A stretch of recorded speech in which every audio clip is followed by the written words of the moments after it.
Bonjour à tous. Alors, c'est ma première vidéo. Premièrement, je tiens à m'excuser pour la qualité de la vidéo. J'utilise un téléphone qui est un peu démodé. Et je viens de commander un nouveau et normalement la qualité des prochaines vidéos sera meilleure. Alors, aujourd'hui, je souhaite vous parler de la monnaie et du processus de création de celle-ci.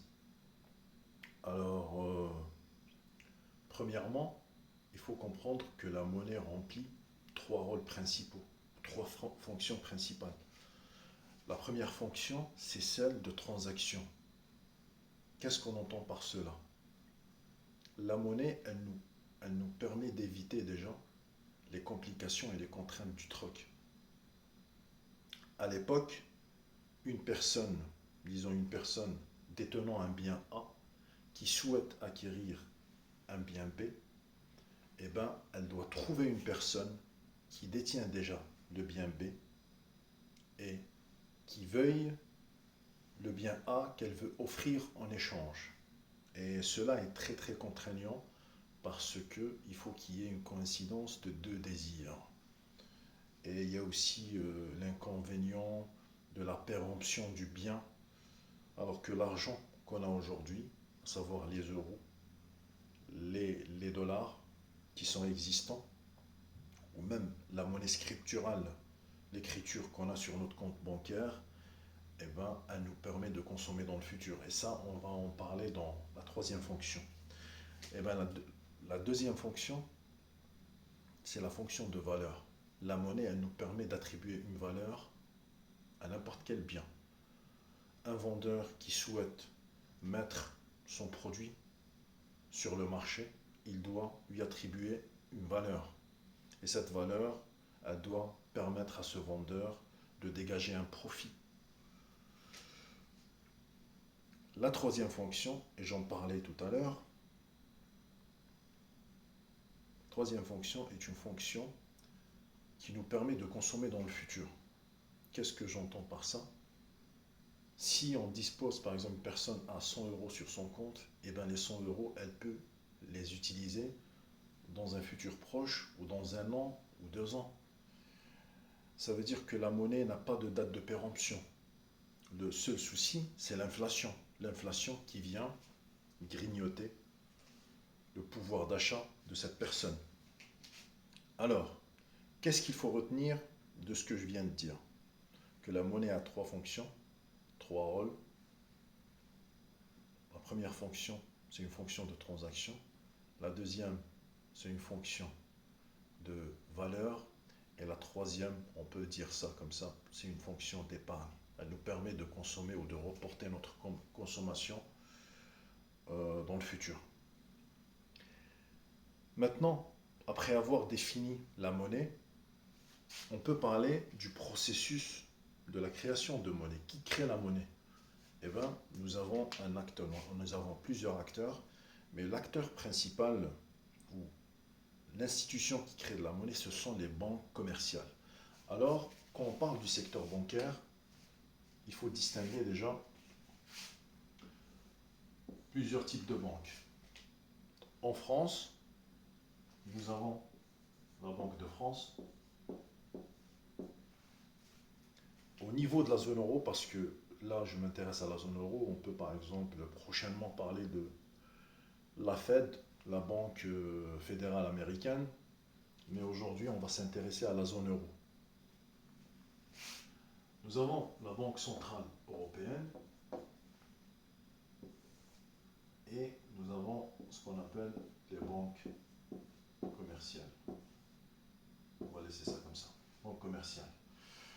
Et bien la BCE, la Banque centrale européenne, quel est son rôle? Son rôle est un rôle de pilotage. La Banque centrale européenne, c'est elle qui décide du taux directeur en fonction de la conjoncture économique et en prenant aussi en compte un agrégat, ce qu'on appelle un agrégat monétaire. L'agrégat monétaire, c'est un outil qui nous permet de valoriser ou d'évaluer la masse monétaire existante dans l'économie. Et c'est l'agrégat monétaire que la Banque centrale européenne regarde de près. Il faut retenir ça, c'est le 1,3. On va parler de ça dans le futur.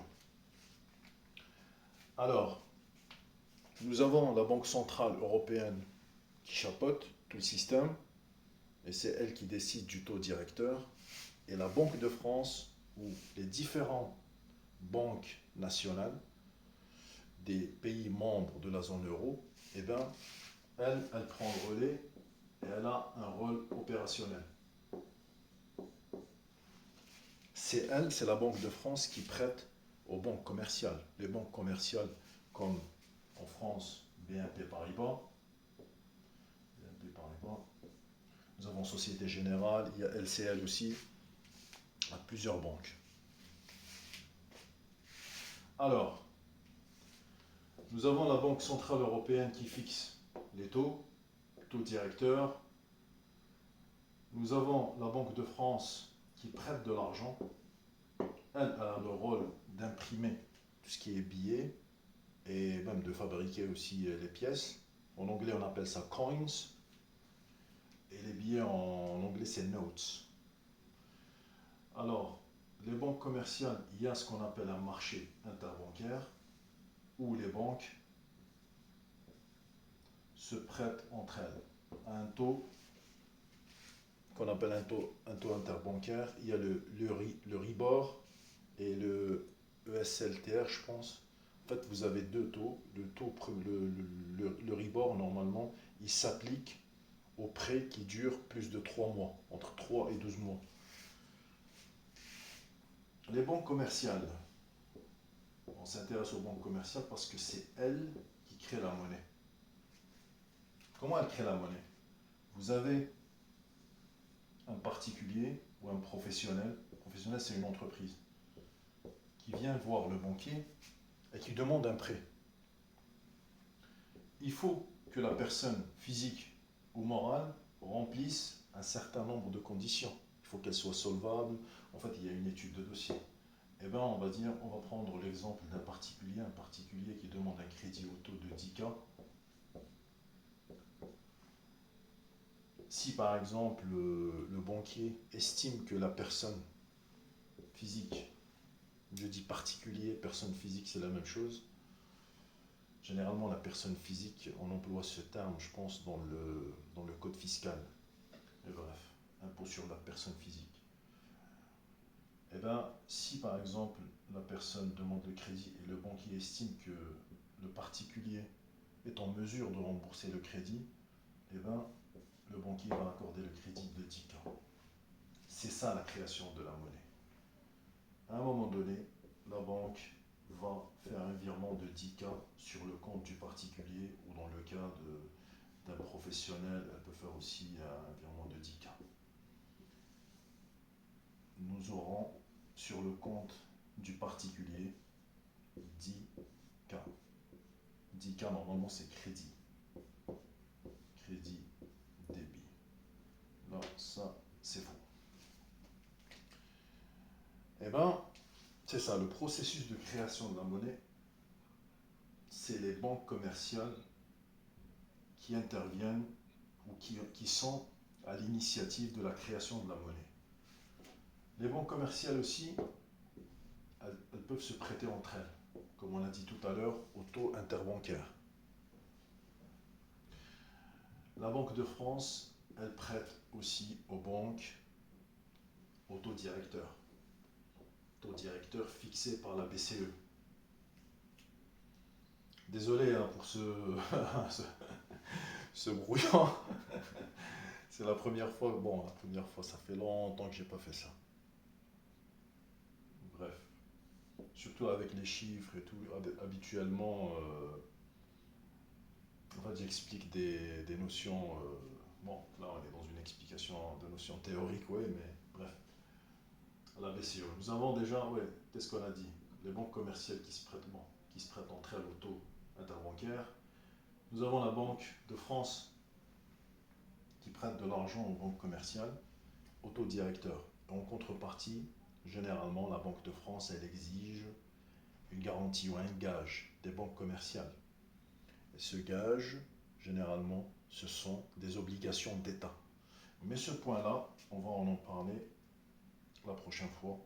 Et bien, ce qu'il faut retenir, premièrement, le rôle de la monnaie, ou les différents rôles que la monnaie remplit. Rôle, fonction de transaction, fonction de valeur, et fonction, ce que j'appelle d'épargne, ou saving function. Ok. Et de ce schéma-là, il faut retenir que c'est la banque commerciale qui crée de la monnaie en versant.